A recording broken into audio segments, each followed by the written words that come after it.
बात करते कुछ क्वेश्चन के बारे में। बहुत अच्छा क्वेश्चन है, बीपीएससी के एग्जाम में पूछे जाते हैं। कर्क रेखाओं के बारे में आप जानते होंगे, रेखा जो कि अलग अलग विशेषता है। भारत में रेखा जो होता है एक काल्पनिक रेखा है, जिसे कि हम एक ट्रॉपिक कहते हैं, और बीच में जो रेखा होता है हमारा, जिसे आम भाषा में कर्क रेखा, ट्रॉपिक ऑफ कैंसर कहते हैं। और ट्रॉपिक ऑफ कैंसर जो होता है कर्क रेखा, भारत में 4 प्रकार के रेखा होते हैं: कर्क रेखा, भूमध्य रेखा, देशांतर रेखा और अक्षांश रेखा। तो जानते हैं भारत के बीचों बीच से गुजरने वाली कौन सी रेखा गुजरती है, यानी कि भारत के बीचों बीच कौन सी रेखा गुजरती है, जिसे कहते हैं भूमध्य रेखा भारत के बीचों बीच गुजरती है। और ये भूमध्य रेखा जो है वो सामान्य अनुप्रस्थ में चलती है। फिर आता है कर्क रेखा, कितने राज्य से होकर गुजरती है?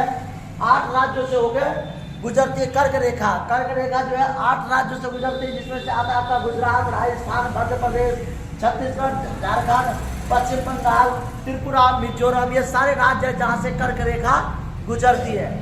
कर्क रेखा की विशेषता क्या है? कर्क रेखा में आपको बता दूं कि कर्क रेखा जो है विश्व की कितने भागों में से गुजरती है और इसकी विशेषता क्या है। तो कर्क रेखा एक समान अनुपाति में चलने वाला रेखा है, जो भारत के अलग अलग राज्यों से होकर गुजरती है। जैसे कि कर्क रेखा विश्व के कितने देशों से होकर गुजरती है? 16 देशों से, और 3 महाद्वीप तथा 6 जल निकाय से होकर गुजरती है। कर्क रेखा भारत का समांतर रेखाओं में से एक रेखा माना जाता है, जिसकी रचनात्मक बिंदु अलग अलग भागों से नहीं बल्कि समान अनुपातों में होकर चलती है। कर्क रेखा का दूसरा नाम क्या है? उत्तरी रेखा भी कहते हैं। कर्क रेखा को उत्तरी रेखा भी कहते हैं। और कर्क रेखा सबसे बड़ा रेखा में से एक माना जाता है। और भारत के ऊपर कौन कौन सी रेखा गुजरती है? मकर रेखा, कर्क रेखा, भूमध्य रेखा, ये सभी रेखा भारत के अलग अलग राज्यों से होकर गुजरती है। मकर रेखा, कर्क रेखा और भूमध्य रेखा ये भारत के अलग अलग राज्यों से होकर गुजरती है। क्या भूमध्य रेखा भारत से होकर गुजरती है?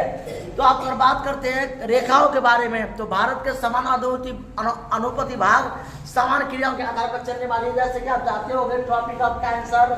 और उसके बाद आपका आता है जिसमें कर्क रेखा अलग अलग भागों से गुजरती है। मकर रेखा, भूमध्य रेखा, ये 7 राज्यों को अलग अलग भागों में काटती है। तो कर्क रेखा यानी कि कर्क रेखा विश्व के कितने देशों से होकर गुजरती है? तो 16 देशों से होकर गुजरती है। वर्ल्ड में 206 देश है मान्यता के आधार पर, और वैसे बात करें तो 300 देश है।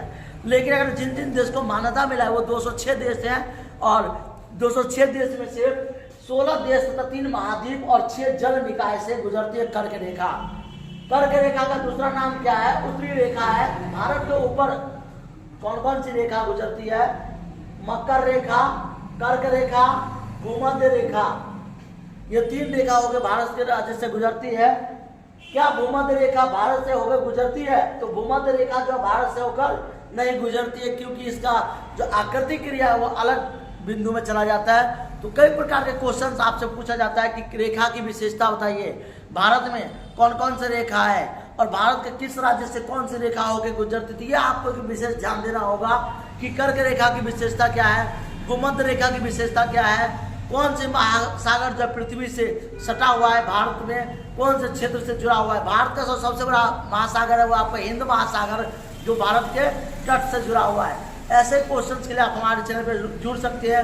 लाइक करिए, सब्सक्राइब करिए, आप हमारे चैनल से जुड़ जाइए, क्योंकि अभी तक आपने नहीं जुड़ा है। तो मैं आपको बता दूं कि आने वाले दिनों में बीपीएससी के लिए आपका बेहतर होगा एग्जाम, तो आप जुड़े। और थैंक यू। जय हिंद, जय भारत।